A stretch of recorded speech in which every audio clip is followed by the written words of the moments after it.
Buenos días a todos. Estamos en la jornada de la Hispanidad de Huete.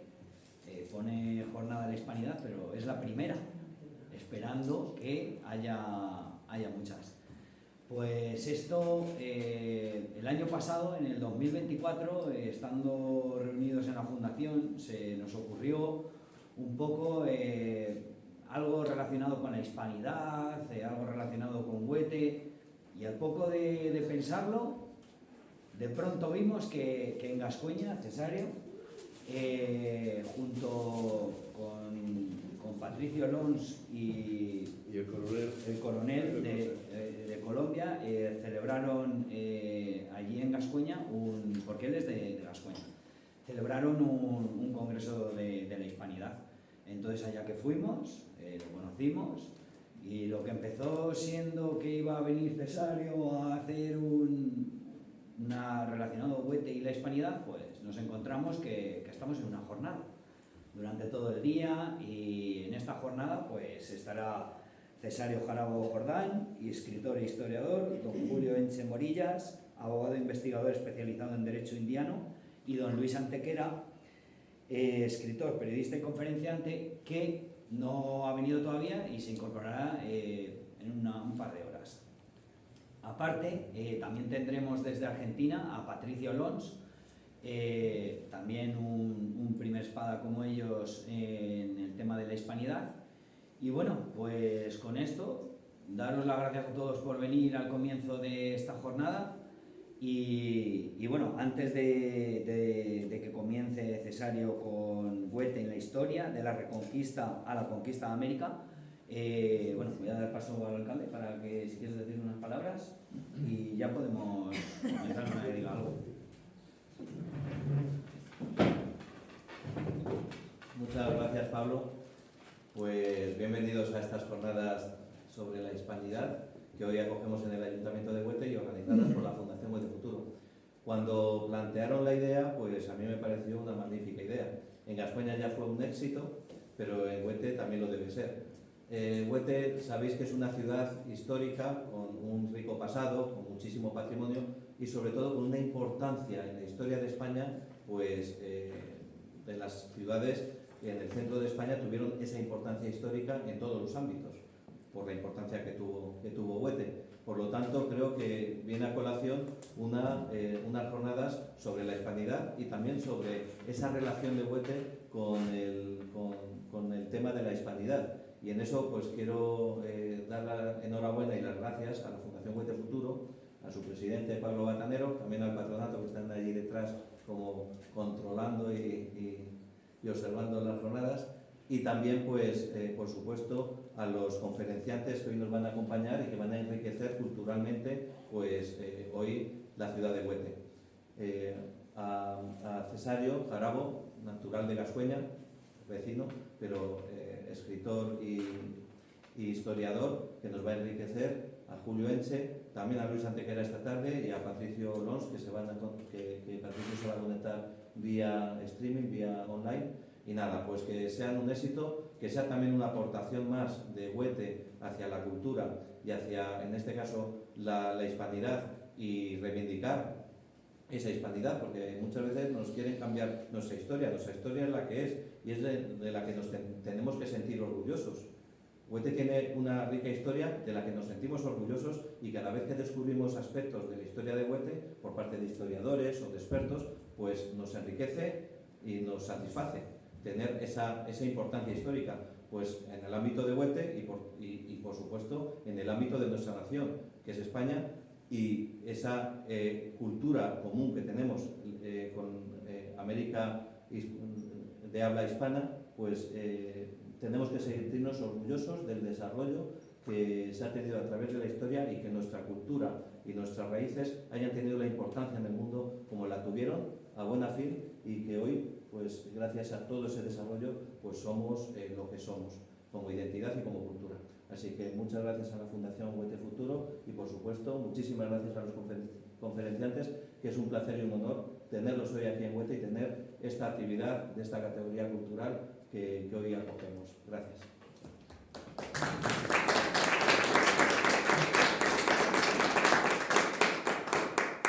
Pues damos comienzo con la jornada y comienza Cesario Jordán, como os he dicho.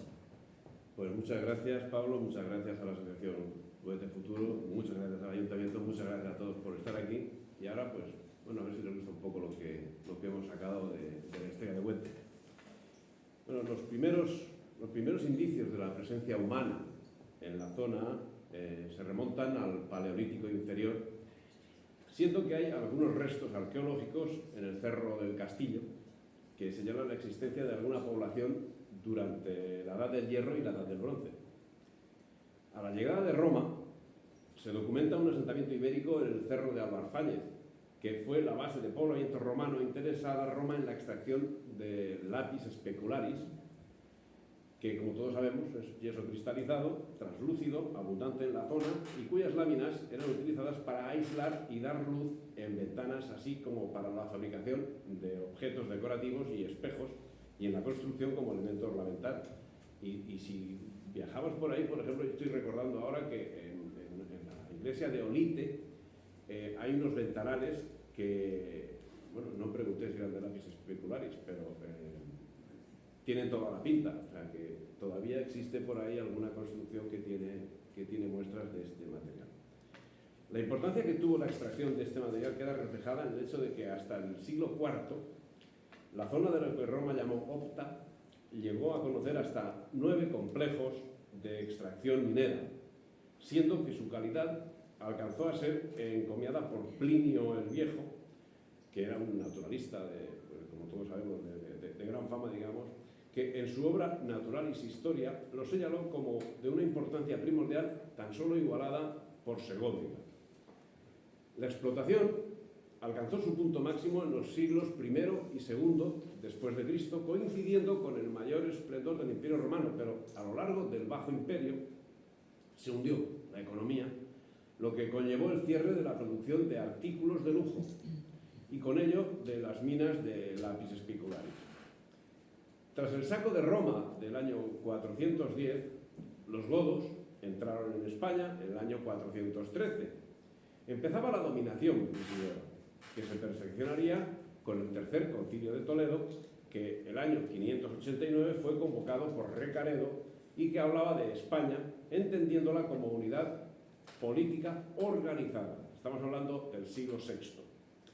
Ya para estas fechas se estaba restableciendo el comercio exterior que había decaído durante el Bajo Imperio, siendo que destacaban las rutas comerciales con Cartago y otros puntos de África del Norte, así como las que ponían en comunicación con Italia, con Grecia, con Asia Menor y con Septimania principalmente. Pero ese nuevo florecer no se reflejó en la demanda del producto estrella de Huete, que cayó prácticamente en el olvido. Ya durante el reino visigodo, Huete estuvo dentro de la división administrativa ordenada del año 676 y conocida como Itación de Bamba, que señalaba los límites de las diócesis visigodas. Durante el periodo musulmán fue una ciudad relevante dentro de la Cora. La Cora no es otra cosa que una provincia árabe de Santander, y Santander era la antigua Arcádica, que se estableció durante el periodo de dominio musulmán a partir del siglo VIII. Tenía una importancia estratégica debido a su ubicación geográfica, que la convertía en un punto de control y defensa del territorio. El año 873 estuvo gobernada por Musa ben Zennún y posteriormente por su hijo Al-Mutarrif, que construyó parte de las murallas, siendo que se trataba de un importante núcleo defensivo dentro de la Cora, como habíamos visto, de Santander. Los conflictos internos existentes en los reinos hispánicos posibilitaron que ese estatus fuese mantenido durante 3 siglos, en cuyo periodo fue un punto de tensión la España que avanzaba y la España que retrocedía, el Islam que retrocedía. Conflictos que alcanzaron un nivel de esperpento que no condujo a una pérdida de influencia y de territorio, gracias a que el mundo de los invasores no se encontraba en una situación mejor que la del mundo hispánico. Había muerto Abderramán III y Almanzor, aprovechando la situación, siendo como era un caudillo, llevó a efecto actuaciones que lo llevaron hasta Santiago de Compostela, pero Almanzor murió en Medinaceli el año 1002, y en todo Al-Ándalus se generalizó una situación política que se asemejaba al descontrol que se había desatado anteriormente en los reinos hispánicos, y el año 1031 se imponían los reinos de taifas, lo que conllevó una situación de tranquilidad impuesta por la inoperancia de los unos y por la inoperancia de los otros. Con esa situación, Huete quedaba dentro de la taifa de Toledo, que a su vez puede ser calificada como protectorado de Alfonso VI, que en 1085 decidió anexionarla a Castilla. Sin embargo, por los pactos firmados con el rey derrocado Al-Qadir, el mismo Al-Qadir quedaba exiliado en Huete, aquí, cuyo control mantendría mientras viviese, siendo que además fue reubicado como rey de la taifa de Valencia, que estaba sometida al dominio de Castilla. Mediado el siglo XII, el imperio almorávide caía y como consecuencia se descomponía en 20 reinos de taifas que se pelearían entre ellos. Gran momento para dar impulso a la reconquista. Sin embargo, en 1150 se generalizaron los conflictos internos de Castilla, se sublevaron las poblaciones y el príncipe Fernando de León, acompañado de Fernando y Álvaro Rodríguez de Castro, invadió Castilla, ocupando el territorio hasta Huete, a favor de Alfonso VII de León, que fallecería el año 1157, quedando León para Fernando II y Castilla para Sancho III. Los conflictos castellanos, y como no podía ser menos, dada la importancia estratégica que tenía Huete, tuvieron reflejo en Huete. En 1164, cuando tuvo lugar la batalla de la que las tropas de la Casa de Castro derrotaron a las tropas de los partidarios de la Casa de Lara, en el curso de esta batalla, perdería la vida el conde Manrique Pérez de Lara. El enfrentamiento entre estas dos casas tuvo ocasión en los años de minoría de edad de Alfonso VIII, que como todos sabemos es un rey señero en la historia de España, que había quedado huérfano de su padre Sancho III en el año 1158. Los Castro quedaron encargados de la custodia del niño rey y por tanto eran los regentes del reino. Pero sin embargo los Lara pretendían ser ellos los encargados de la custodia por ser titulares del control de una mayor extensión de territorio. El conflicto se agudizó cuando los Castro aceptaron la propuesta de los Lara para desdecirse posteriormente. Claro, la cosa pues, se calentó demasiado. Se produjo una batalla en Huete, se produjo una guerra, y entre ellas una batalla de Huete que fue clave para la gobernación ejercida por la Casa de Castro.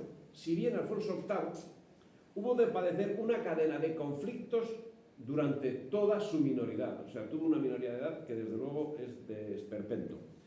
Pero además el enfrentamiento armado entre los Lara y los Castro comportó un nuevo peligro, ya que 8 años después del asedio, ocasionado tras el enfrentamiento entre los Lara y los Castro, el hijo de Al-Mumin, Abu Yaqub Yusuf, completó la conquista almohade con la toma de la taifa de Murcia, una vez fallecido el rey Lobo, pudiendo tener esta fecha como la victoria final de los almohades y el inicio de su imperio con la instalación de su capitalidad en Sevilla.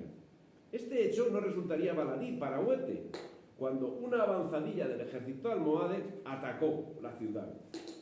El día 12 de julio se unió a la acometida el mismo califa Al-Mumin, que tomó los arrabales de aquí, y preparó las operaciones para efectuar la acometida definitiva cuando los defensores se hicieron fuertes en la Alcazaba, mientras los almohades arrasaban Huete.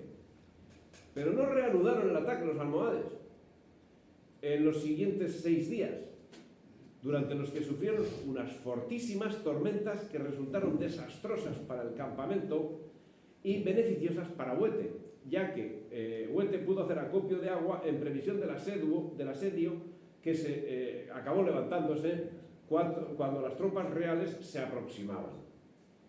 La fe popular achacó la resolución de este asedio a a las santas Justa y Rufina, cuyo santo se celebra el 19 de julio, como todos saben. Sería 13 años más tarde cuando Alfonso VIII tomaba Cuenca, el año 1177.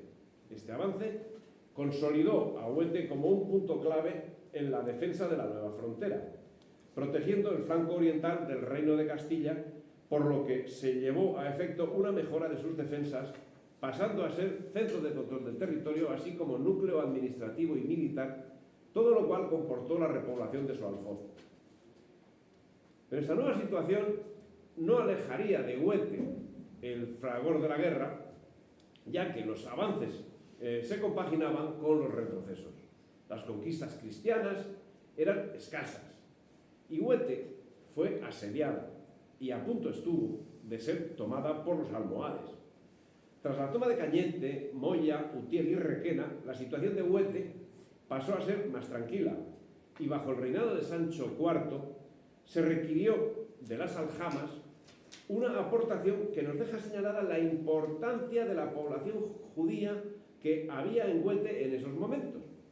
No he logrado alcanzar a localizar el número de contribuyentes, pero sí conocemos que mientras los judíos de Cuenca aportaron 70.883 maravedises, los de Huete y Alcocer aportaron 46.672 y los de Uclés 28.514 y los de Valdeolivas aportó 1.138. Datos sobre otras poblaciones ya menores ya no los he tomado en cuenta. Bien, alejado el peligro de la frontera, en los enfrentamientos que en 1353 se iniciaron por la corona entre Pedro I y Enrique de Trastámara, Huete fue sancionada por Pedro I con la excomunión del cabildo por no haber enviado la ayuda que había solicitado. Es desconocido, al menos por quien les habla, por qué no fue atendida esa ayuda, ya que se conoce que Huete siguió el partido de Pedro I y no del de Trastámara en la guerra contra Enrique. El caso es que fue revocada la sentencia finalmente, y no porque reinase ya Enrique II, que no sería coronado hasta el año 1369, después de haber dado la muerte a Pedro I, ¿verdad? Bien, el caso es que en 1428 Juan II de Castilla otorgó a Huete el título de ciudad.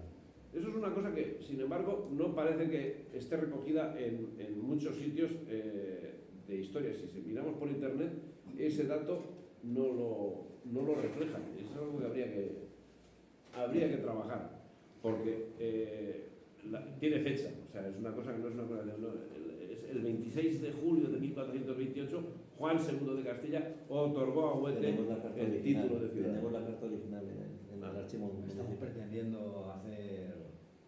Pues eso es es esto en el 28. Sí. Bueno, el caso es que ese nombramiento lo que venía a completar el fuero que había sido otorgado por Alfonso XI, ampliando el ya otorgado por Alfonso VIII, que era similar al fuero de Cuenca. Y el fuero de Cuenca, aquí tenemos un abogado que nos puede decir la importancia que podía tener. O sea que lo que significa un reclamo para atraer nuevos habitantes y la adjudicación de jurisdicción sobre la conocida como Tierra de Huete, que se extendía hasta parte de la actual provincia de Guadalajara. En la obtención de ese título de ciudad tuvo particular incidencia una persona que seguro que nos va a sonar a casi todos, Pedro Carrillo, obtense que fungía como halconero del rey. En 1474, Enrique IV concedió el título de duque de Huete a Lope Vázquez de Acuña, quien posteriormente la entregó a los reyes católicos, quienes por su parte otorgaron a Huete los títulos de noble y leal.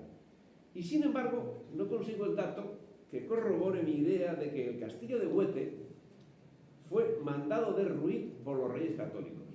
Esa es una idea mía. Una idea mía. No tengo ningún dato que lo corrobore. Pero es que no sería nada extraño, ya que el rey mandó destruir diversas fortalezas con el ánimo de controlar la nobleza levantisca.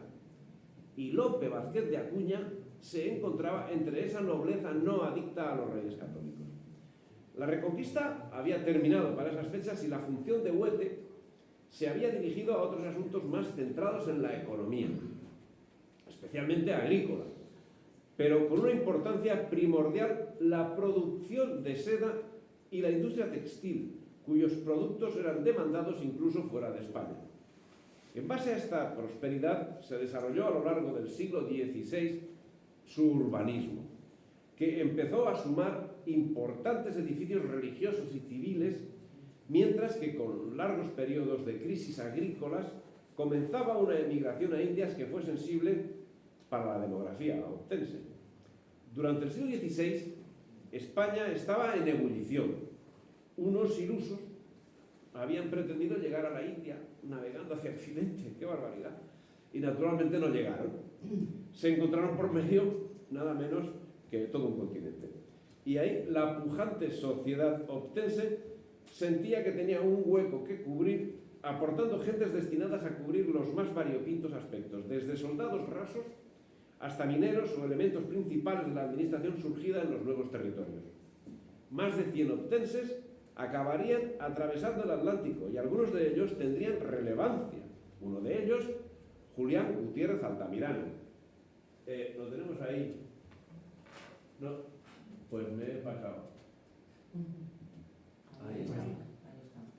Julián Gutiérrez Altamirano, que nacido en Huete, pasó a Perú y en 1550 se unió a Pedro Gutiérrez de Valdivia, que había iniciado la conquista de Chile.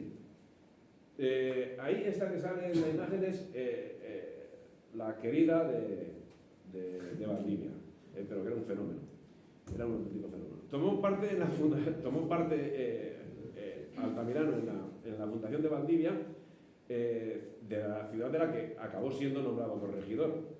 Su relación tanto con Pedro de Valdivia como con Inés Suárez, que es la que sale ahí en la imagen, pareja que se diría hoy, ¿no?, de Valdivia, y que tanta importancia tuvo en el éxito de la expedición, a la que salvó la vida, ella salvó la vida, al menos en 2 ocasiones, tuvo que ser muy cercana, ya que se trataba de una mujer con un gran empuje que hizo posible el avance de la expedición a la hora de atravesar el desierto de Atacama y supo salvar la vida de todos cuando fueron asediados por los indios en el Fuerte Santiago. Valdivia acabaría asignándole a Altamirano una encomienda, al tiempo que lo nombraba capitán y justicia mayor, con cuyos títulos afrontaría el cambio de gobernación cuando falleció Pedro de Valdivia. También poseería, para criar ganado, una pequeña estancia, una minucia, 608.000 hectáreas, entre los ríos Ñuble y Lata, en el actual Chile. Bueno, la guerra araucana marcaba unos momentos de extrema dificultad, agravada por las rencillas entre cabecillas de distintas facciones españolas que Altamirano supo trabajar, supo mediar. Luego, Altamirano sería corregidor de Jauja. Sonará a todos Jauja, es una de las poblaciones más pujantes económicamente de ahí en adelante, vamos. Sería corregidor de Jauja para posteriormente acceder a oidor de la Audiencia de Lima, donde más tarde actuaría a las órdenes del virrey Hurtado de Mendoza, Andrés Hurtado de Mendoza, que los Hurtado de Mendoza también tienen relación con Huete. Eso en la guerra contra los araucanos, y sería nuevamente corregidor, en esta ocasión de Concepción, para nuevamente partir a Lima, donde falleció el año 1608. Bien, Juan Gutiérrez Altamirano fue un personaje singular, que sale citado en la Araucana, de Diego de Ercilla, quien sitúa a Altamirano en la batalla de Millarahue. Pero no podemos asegurar que se trate de nuestro personaje, ya que en las huestes había un total de 4 soldados apellidados Altamirano. Y se hace necesario citar nombres propios que fueron significativos en la conquista. Así, si la actividad de Altamirano se encuentra a caballo entre la acción militar y la acción política y administrativa, tras él irían otros obtenses que continuarían la labor y abarcarían otros aspectos, en concreto la evangelización. No es este el caso de Antonio de Cetina, hijo de Agustín de Cetina y de María Gómez de la Muela, ambos judíos, conversos y naturales de Huete. que destacó como oidor de la Audiencia de Santa Fe. Se trata de un puesto de primerísima responsabilidad.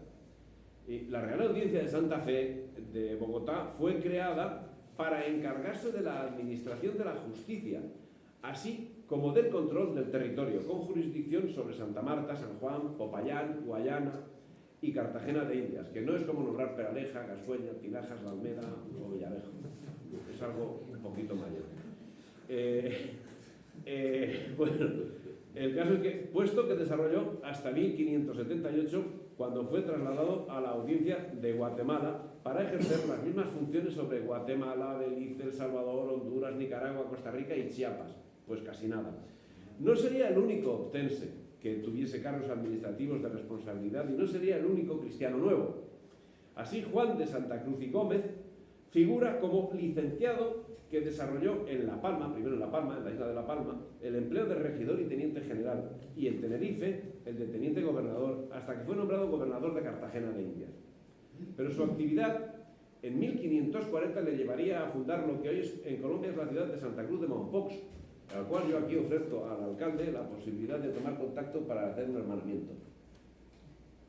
Si está por la labor, lo procuraremos. Y el licenciado Bernardino de Parada se dirigió a San Francisco de Quito, donde fue nombrado fiscal, cargo que detentaría hasta 1573, cuando falleció. Pero, ¿de dónde partió? ¿De dónde partió Bernardino de Parada? De Huete. Eso nos dicen muchas fuentes, no lo dicen, pero es que yo no lo tengo claro, porque a lo que parece, en ese tiempo existieron dos personas llamados Bernardino de Parada, los dos de Huete, ya que en el actual ayuntamiento de Las Gavias, en Granada, está recogido que para 1571 el establecimiento en Gavia la Mayor, durante la campaña de repoblación del Reino de Granada, que llevó a cabo Felipe II, un personaje llamado Bernardino de Parada, natural de Huete. Y el don de la ubicuidad supongo que no debía tener. Y yo no he podido determinar la relación existente entre estos dos personajes, siendo que en los documentos relativos al reino de Quito no he sabido encontrar el lugar de nacimiento del fiscal. Sé que se llamaba igual, pero no sé, ¿verdad? Y así los casos pueden repetirse hasta más del centenar. Con toda probabilidad unos casos son más interesantes que otros, y yo he reflejado los que más me han llamado la atención a mí, francamente, no les quiero engañar.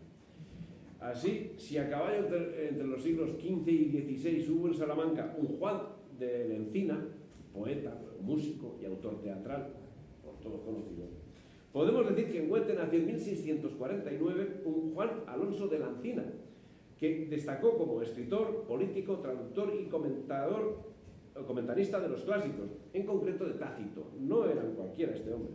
Un personaje de la familia Lancina de Huete, que entre sus miembros contaba con Félix de Lancina y Ulloa, otro que también hay que echarle de comer, residente en Nápoles, y a cuya sombra, y con motivo de la revuelta de Mesina, Alonso fue juez de la corte de la Vicaría de Nápoles, superintendente delegado del Estado y auditor general del Ejército en la provincia de Calabria, lo que le situó frente al espionaje español al sur de la península itálica en el Reino de dos Sicilias. Hombre de pensamiento, llegó a publicar dos obras: Comentarios políticos de los anales de Cayo Vero Cornelio Tácito e Historia de las revoluciones del Senado de Mesina, cuyo texto está accesible hoy por internet. Cualquiera que entre y ponga lo encontrará. Conocedor de la historia inmediata, reflexiona sobre la misma y sobre el porvenir de España, en la que advierte el deterioro de su fortaleza, que provoca en su alma un profundo desencanto, ¿verdad? Profundo admirador también de los reyes católicos, señalaba el acontecer de la monarquía hispánica, como la vida humana, niña con Pelayo y decrépito anciano con Carlos II. Y no era para menos, pues pudo analizar con memoria cercana acontecimientos que, como el Tratado de Vervins de 1598, el de Londres de 1604 o el de la Tregua de los Países Bajos en abril de 1609, había sucedido apenas medio siglo antes de su nacimiento. Humillantes acuerdos con los que España había ido comprando la paz con Francia, había comprado la paz con Inglaterra o la había comprado con las Provincias Unidas de Flandes. Una paz sin honra y sin otra justificación que la misma paz que posibilitó las incursiones francesas e inglesas en el Caribe y que daba libertad a los holandeses para comerciar con América a cambio de que respetasen la religión católica. Pues como en los demás tratados, España cumplió, mientras los otros firmantes cumplieron con sus intereses.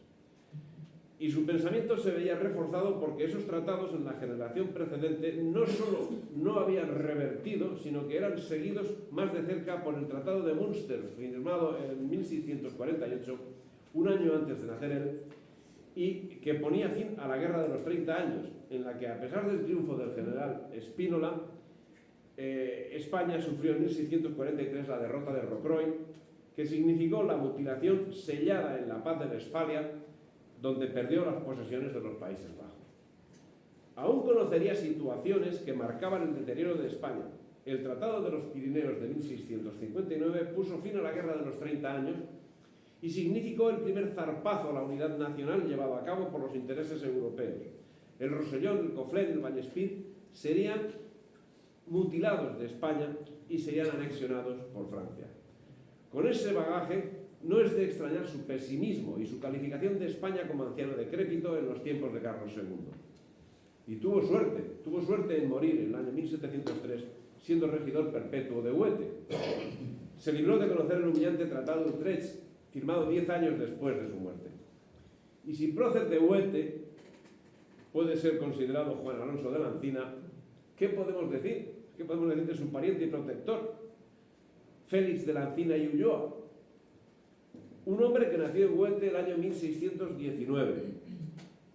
Lo encontramos en Salamanca, siendo catedrático de cánones, responsable de los honores funerarios prestados por la Universidad a la muerte de Isabel de Borbón, esposa de Felipe IV, tras lo cual fue destinado por la corona a servir como consejero togado en el Sacro Regio Consiglio de Nápoles, tras lo cual volvería a Madrid como fiscal del Consejo Supremo de Italia. Este hombre fue un fenómeno, para ser nuevamente destinado a Nápoles como presidente del Sacro Regio Consejo, cargo que ostentaría hasta su muerte, también acaecida, como en el caso de su pariente Juan, el año 1703. El Consejo era el Tribunal de Justicia y de Administración Territorial de la Corona Española, con jurisdicción sobre multitud de asuntos, tanto civiles como criminales. Bien, Félix de la Encina cumplió más de 50 años de servicio ininterrumpido a la corona hispánica en Italia, donde sus descendientes escalaron en la aristocracia napolitana. Y si de personajes señeros hablamos, no podemos dejar en el olvido a Pedro Carrillo, 3 siglos anterior a los señalados, que como ya hemos citado antes. Pedro Carrillo nació en 1380 y falleció en 1448, siendo señor del Villar del Saz de Don Guillén, de Cañaveras y de Priego. Ha pasado a la historia por su trabajo Crónicas del Halconero de Juan II, un tratado pues que tiene su fama entre los historiadores. Efectivamente, en 1407 fue nombrado halconero mayor por Enrique III, cargo que le fue confirmado por Juan II. Y halconero del rey no era un cargo cinegético, no, sino un cargo de confianza política que le permitía tratar todo tipo de asuntos en privado con el rey. Fue así personaje político de primer orden que hubo de afrontar conflictos importantes como los generados por la Orden de Alcántara o por los infantes de Aragón. Y sus altos contactos posibilitaron que Juan II le concediese, como hemos visto también, el título de ciudad a Huete. Y fue genearca con proyección en tiempos posteriores, siendo que su única hija, Teresa Carrillo y Sotomayor, fue comprometida en matrimonio con Diego Hurtado de Mendoza, que también hemos oído hablar ya hace unos minutos. Bueno, el apellido, ¿no? Señalado en las capitulaciones matrimoniales situar el apellido Carrillo en primer lugar, dando lugar al linaje de los Carrillo de Mendoza, que fue titulado Condes de Priego. Importante negociador, fue gran impulsor de su linaje, llegando a consolidar un poder señorial cuyo centro de gravedad sería Priego, aunque él marcó Huete como lugar de su enterramiento. Si destaca como interesado en el desarrollo personal y familiar, no es desdeñable su compromiso con la corona, a la que dedicó los principales años de su vida. Así fue armado caballero por Fernando de Antequera en el curso de una campaña contra Granada, pero no se trata solo de una referencia. También fue teniente de la fortaleza de Zafra en Molina de Aragón, antes de ser halconero, y como tal fue embajador encargado de asuntos graves y responsables de la seguridad real. Fue miembro del Consejo Real, centro neurálgico del poder, en cuyo seno se situaban los principales colaboradores regios, y parece que tuvo que ver en la creación del Consejo Secreto, para constituir una especie de consejo reducido.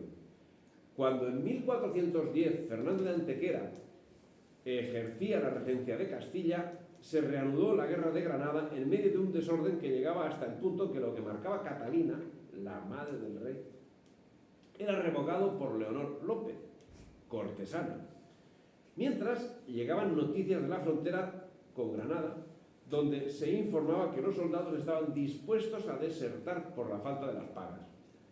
Con ese tenor en la corte murió la regente Catalina, y en las Cortes de Madrid era declarado mayor de edad Juan II de Castilla, que casaría con María de Aragón el año siguiente. Mientras, los infantes de Aragón, Enrique y Juan, rivalizaban por el control de la corte. La situación de enfrentamiento y secuestro real marcaría todo el reinado de Juan II. Álvaro de Luna se enfrentaba a los infantes de Aragón, que conspiraban junto con el rey de Navarra para lograr más tierras de las que ya poseían dentro de la geografía castellana. Y en medio de esa situación, Pedro Carrillo jugó un papel silencioso y determinante cuando Enrique de Aragón secuestró a Juan II, que contaba 15 años en aquellos momentos. Pedro Carrillo fue protagonista en la huida del rey, con lo que fraguó la protección de don Álvaro de Luna. La inestabilidad era la seña de identidad, la inestabilidad era total y absoluta. El condestable estaba acorralado por los nobles y los infantes de Aragón forzaron la entrada en Medina del Campo en 1441. Y es en estos momentos cuando Pedro Carrillo, el obtense Pedro Carrillo, terminó su relación con la corte y se retiró a su pueblo, a Huete, donde fue guarda mayor y alcalde mayor hasta su muerte el año 1448. Cumpliendo su deseo, fue enterrado en el coro del monasterio de San Francisco, que hay que seguir buscando, indicando que su sepultura no se enterrará nadie más que él. Y hay que seguir buscando su sepultura, porque está aquí, en Huete. Y tenemos que encontrarla. Y sabemos dónde está. Estuvo. Bueno. Y Álvaro de Luna sería ejecutado en Valladolid 5 años después, el 1 de junio de 1453. Medio siglo antes de la muerte del halconero, había llegado a Huete otra persona que sería de importancia de primer orden. Se trata de Lope Vázquez de Acuña, un noble portugués que tras la guerra librada en 1396 entre Castilla y Portugal, fue otorgado señorío por Enrique III. Casado con Teresa Carrillo de Albornoz, alcanzó a tener presencia en toda la comarca, llegando a ser figura política muy influyente en la Castilla del siglo XV, cuya acción le permitió el ascenso de su hijo, al tanto al nombre, Alfonso Carrillo de Acuña, que tanta importancia alcanzó como arzobispo de Toledo, el mismo que mantendría las discordias sociales durante el reinado de los reyes católicos. El obispo Carrillo supongo que sonará también a todos. Durante la segunda década del siglo XV protagonizó las luchas de bandos acaecidas en la ciudad de Cuenca, encabezando una de las facciones frente a la de Diego Hurtado de Mendoza, cuya familia también estuvo relacionada con Huete, de cuya fortaleza fueron alcaides varios miembros de la familia. Los Hurtado de Mendoza y los Carrillo van surgiendo aquí y allí a lo largo de los siglos XV y XVI en no pocas ocasiones relacionados directamente. Y relacionado con el arzobispo Carrillo encontramos otro obtense de importancia significativa, como es Pedro García de Montoya, por otro nombre Pedro García de Huete. Profesor en artes y bachiller en Sagrada Escritura con la protección del arzobispo Carrillo, fue primero obispo de Sigüenza, miembro del Consejo Arzobispal de Alcalá y capellán del rey Juan II, para pasar a ser obispo de Osma el año 1454, con cuyo cargo reedificó varias capillas, fundó un hospital en Burgo de Osma, construyó una biblioteca para la catedral y se significó como protector de la cultura, siendo que en el archivo de la catedral se conservan sus manuscritos Fortalitium Fidei y Summa Theologica. Al compás del arzobispo Carrillo, participó en los conflictos de Castilla, llegando a fortificar los principales lugares de su diócesis y significándose como adalid en la causa de Isabel frente a las pretensiones de Juana la Beltraneja. Pero fiel a su protector, en septiembre del 1468 tomó partido por la Beltraneja y prestó decidida colaboración al marqués de Villena contra Isabel, hasta que, ganada ya la causa por quienes serían los reyes católicos, llegó a mantener una entrevista personal con Fernando buscando la protección de sus 3 hijos. Era digamos que un obispo como manda los cánones. Sus hijos Alfonso, Catalina y Pedro. Y parece que se llevó a cabo la reconciliación, porque murió el 27 de diciembre de 1474 en Aranda de Duero, cuando acompañaba a Fernando a celebrar la Concordia de Sevilla. El tema de la Concordia de Sevilla es para tratarlo en una conferencia, porque es interesantísimo, pero no lo vamos a tratar aquí, solamente la citamos, la Concordia de Segovia. Relacionado también con Huete fue el inquisidor general Luis de Aliaga Martínez, cuando fue destituido el 23 de abril de 1621, o sea que aquí hubo viviendo un inquisidor general, tras el fallecimiento de Felipe III, y como víctima de los enfrentamientos cortesanos habidos entre Baltasar de Zúñiga, conde duque de Olivares, y los anteriores validos duque de Lerma y su hijo el duque de Uceda. Y si un inquisidor general residió en Huete cuando fue depuesto, un obtense fue arzobispo de Lima entre 1762 y 1779. Se trata de Diego Antonio de Parada y Vidaurre. Formado en las universidades de Alcalá de Henares y de Salamanca, se licenció en Derecho Civil y Canónico y se convirtió en profesor de ambas materias. En 1752 fue nombrado obispo de La Paz, donde realizó importantes obras como la reconstrucción del seminario diocesano, siendo que mostró gran proyección. Fue promovido al arzobispado de Lima, en el que llegó a hacer 3 visitas pastorales y convocó el sexto concilio provincial limense, que por orden de Carlos III debía tratar la proscripción de la Compañía de Jesús. Pero, milagro, en Lima no fue proscrita la Compañía de Jesús. A pesar del virrey Amat, que había designado al padre Juan de Marimón como defensor de la voluntad de Carlos III. Pero bueno, hay un mare magnum, al final Juan Marimón fue echado y el concilio se abstuvo de condenar a la Compañía de Jesús. Pues es un pinchazo en la política de Carlos III. Y el repaso de obtenses que han tenido reflejo en la historia lo terminaremos refiriéndonos a quienes podemos considerar auténticos conquistadores de América, los religiosos.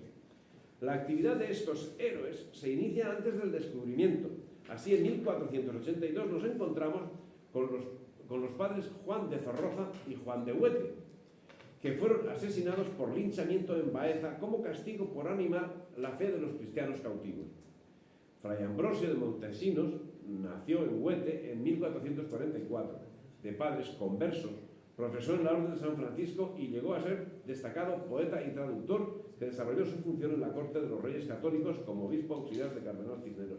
Yo quiero significar la cantidad de conversos, la cantidad de judíos conversos que se significaron como dentro de la Iglesia y como, vamos, algunos servidores fidelísimos a la corona y a la religión. Y muchos de aquí de Huete, o sea, de aquí de Huete en concreto salen, pero un puñado importante. Bueno, los méritos importantes de Ambrosio de Montesinos, además de su genealogía, ¿verdad?, que eso viene a ser lo de menos, sus méritos literarios son ponderados por Marcelino Menéndez Pelayo. O sea, no es que vaya a decir, no, fíjate que él escribe, no, es que Marcelino Menéndez Pelayo los pondera. Editó un cancionero y tradujo del latín Vita Christi de Ludolfo de Sajonia. Puede titularse fundador, pues fundó un convento concepcionista en Cuenca y fundó hasta 4 hospitales. El de San Juan Evangelista, construido aquí en Huete, frente al convento de Santo Domingo. Lo fue a título póstumo, ya que había fallecido en 1514 y el hospital fue inaugurado en 1544. Ya en plena época de los descubrimientos, conquista y evangelización, nos encontramos con Miguel Orenes, sacerdote de la Real y Militar Orden de Nuestra Señora de la Merced, a quien llamaron el apóstol de Perú, por su visión, que llegó a continuación del adelantado Diego de Almagro, y pronto se plasmó con la fundación del convento en Lima y se significó como provincial de la Orden de la Merced, en cuya calidad asistió a los concilios de 1551 y 1567 en Lima. Y este hombre tiene además fue un tipo que vivió muchísimo, murió a los 110 años. Yo lo quiero emularlo.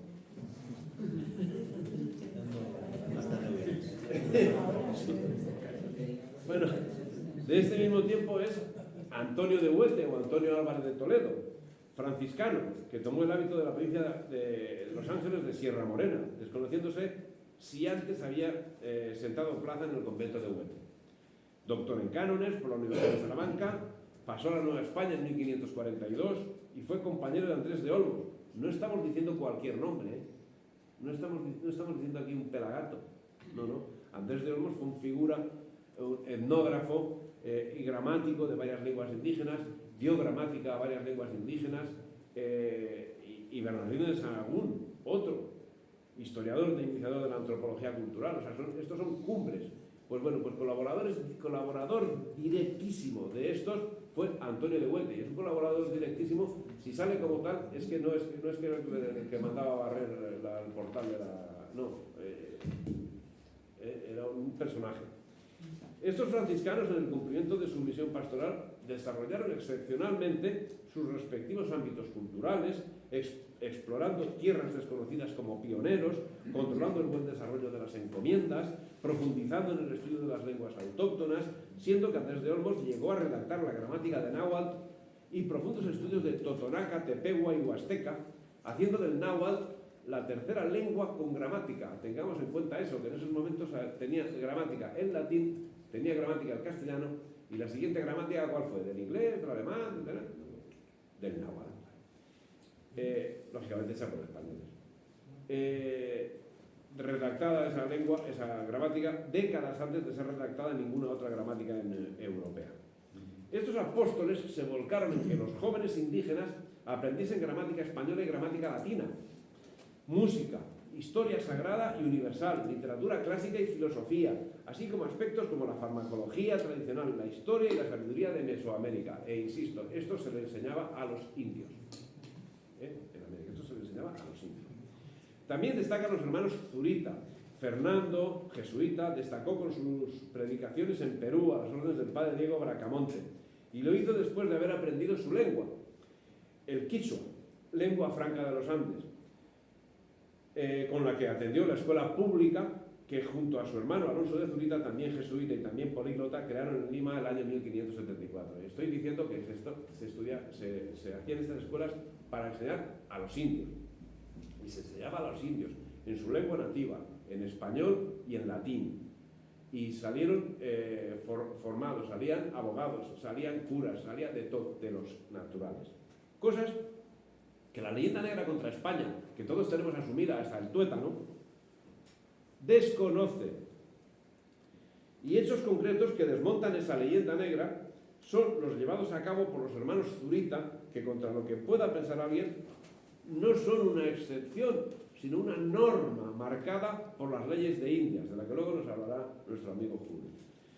Y en base al seguimiento de estas leyes nos encontramos con que en seguimiento a lo realizado en el Virreinato del Perú por obtenses que completaban la misión global de España, en la Nueva España otros con las mismas condiciones se empeñaban en la misma función, siendo que a la altura de 1616 Hernando de Santarén moría en Zorocapa a manos de los indios tepehuanes, y lo hacía siendo rector del Colegio de San Felipe, que la fundación fundó en Sinaloa para culturizar a los indios.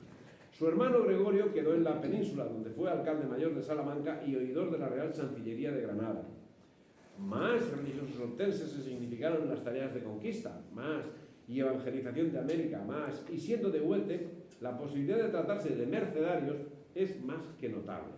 Así como tal mercedario destaca Juan Bautista González del Santísimo Sacramento, que de Huete pasó a Perú el año 1586. Para 1604 quedaba presente la importancia de la ciudad cuando recibió la visita de Felipe III. La siguiente visita real se demoraría 2 siglos, hasta que Fernando VII girara la visita en julio de 1816 con motivo de su viaje al balneario de Sacedón. Y durante esa visita hizo público su desposorio con María Isabel de Braganza, que tendría lugar en Cádiz el 5 de agosto siguiente. Pero a la altura del siglo XIX había pasado la era dorada de Huete, que había dado paso a la emigración. No obstante, era un punto de paso, Huete seguía siendo un punto de paso y de control importante para las comunicaciones entre diferentes regiones, lo que motivó que, en la que yo denomino Guerra Franco-Británica para la dominación de España, la que vulgarmente es conocida como Guerra de Independencia, y no sé por qué, fuese ocupada por las tropas francesas.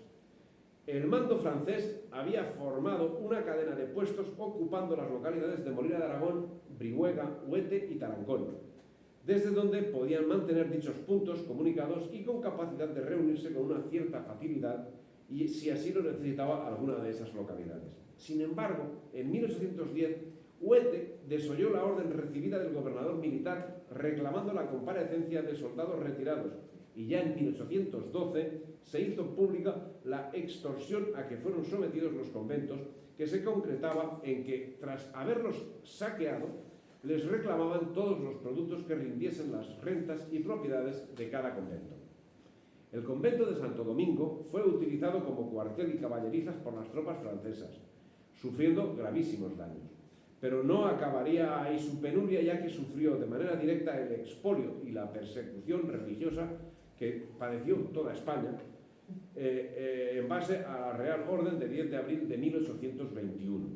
Tampoco sería el fin de su calvario, pues la persecución religiosa de esas fechas se implantó, como digo, en toda España, llevó al cierre definitivo del convento, impedido por los decretos de exclaustración de 1835. Ya en plena guerra carlista, en 1835, con la desamortización de Mendizábal, la iglesia y el convento fueron enajenados y pasaron a manos particulares. Los acontecimientos de persecución religiosa que son detectados en Huete en estas fechas no son distintos a los detectados en cualquier otro lugar de España, y sus principales muñidores tienen nombre y apellido. Agustín Argüelles, que tiene una hermosa calle en Madrid, ¿verdad?, es uno de los principales artífices, uno de los principales asesinos. Fue impuesto como ministro por Gran Bretaña, de cuyo ascenso se procuró el ministro británico Villiers, el mismo que situó a Juan Álvarez Méndez, alias Mendizábal, como ministro de Hacienda. Y no era una cuestión vana ni casual. Juan Álvarez venía de Inglaterra y el embajador Villiers consideraba que era, el embajador Villiers decía de Juan Álvarez Mendizábal: es la única persona de este país que goza de la total confianza de los mercados financieros extranjeros. Ese era su mérito. Su mérito y de ser súbdito de Inglaterra, claro. Procedente de Inglaterra, el 7 de septiembre de 1835 hacía su entrada a Mendizábal en Madrid, con soluciones económicas y ayuda militar inglesas, destinadas a perpetuar la guerra civil mantenida por Isabel contra su tío Carlos, mientras en sesión parlamentaria británica Lord Palmerston reiteró la firme resolución del gobierno inglés de sostener a todo trance la causa isabelina.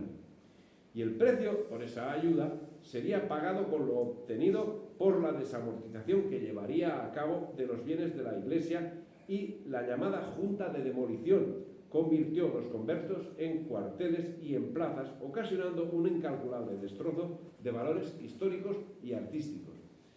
Ya se había llevado a Inglaterra los tesoros acumulados en los virreinatos americanos, con los que a los nuevos gobiernos independientes, tanto americanos como los de Madrid, dio empréstitos que han terminado de pagar en el siglo XXI. Ya se habían llevado cantidades ingentes de obras de arte y bienes por un valor incalculable, por una ayuda, entre comillas, contra Francia en la guerra franco-británica para la dominación de España. Ahora, además, se llevaban el valor de los bienes eclesiásticos desamortizados. Pero no se limitaban a esas actuaciones las políticas desarrolladas por Inglaterra, que llegaron a proponer al presidente Carlos V la creación, al pretendiente Carlos V, Carlos María Isidro, el hermano de el hermano de Fernando VII, ¿verdad?, tío de Isabel II, que estaba en guerra con Isabel II.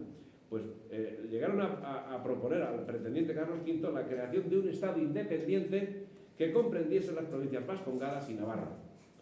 Y en medio de estas circunstancias, Huete fue centro de atención en 1837 por las circunstancias en que se vio envuelta en la Primera Guerra, que, conocida como carlista, representó el enfrentamiento de la España tradicional apostólica contra el liberalismo apoyado y mantenido por Inglaterra. Enfrentamiento en el que en el mes de marzo de 1837 Juan de Dios Polo llevó a cabo una incursión que le llevó a Huete, en unos momentos previos al comienzo de la marcha de Don Carlos sobre Madrid, que tuvo lugar en mayo de 1837.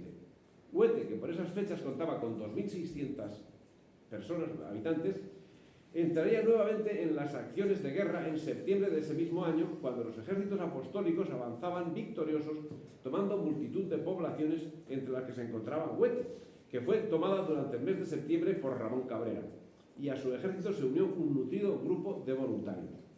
La guerra estaba decididamente ganada por las tropas apostólicas. Las gentes de un Madrid absolutamente desguarnecido celebraban la victoria del ejército apostólico, pero todo acabó siendo teatro.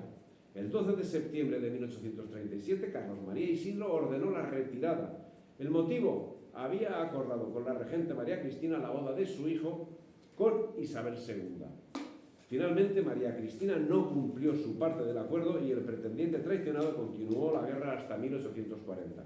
También durante la Segunda Guerra Carlista aparece Huete en la ruta de las tropas. La Primera República fue proclamada el 11 de febrero de 1873, con una mayoría de 257 votos contra 32. Entre los que votaron a favor se encontraba el diputado Juan Felipe Sendín García Hidalgo, de Huete. Luego llegaría el remate de fin de siglo. En 1898, en Cuba, fallecieron 5 obtenses: Valentín García Collado, Juan Martín López, Vicente Rosalén Rubio, Justo Serrano Serrano y Venancio Villarreal Díaz. Y con el recuerdo de esta gente que murió en Cuba, termino mi exposición, que espero que haya sido del agrado de todos.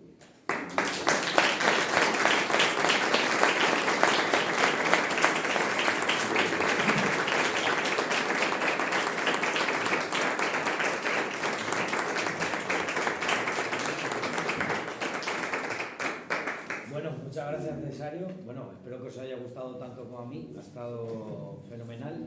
Bueno, antes, como yo iba ahí con todas mis cosas, me olvidado dar las gracias al Ayuntamiento por cedernos este espacio. Pero uno va desde pronto pensando en mil cosas y se va. A los que no sois amigos, animaros a que os hagáis amigos. Ahora vamos a hacer una breve pausa de 5 minutitos para poner las diapositivas de Julio. Y bueno, viendo la historia de Huete, yo qué sé, vamos a desear un poco a ver si volvemos a esos 2.700 habitantes. Vamos a desear a ver si nacen gente que está allí en América, no a cantar reggaetón, sino a hacer cosas importantes. Y oye, vamos a desear que ya no sean solo de Huete, aunque sean que tienen aquí vínculo, ¿no? Y con eso hacemos un descansito y continuamos con Julio, ¿vale? Vale, Pablo.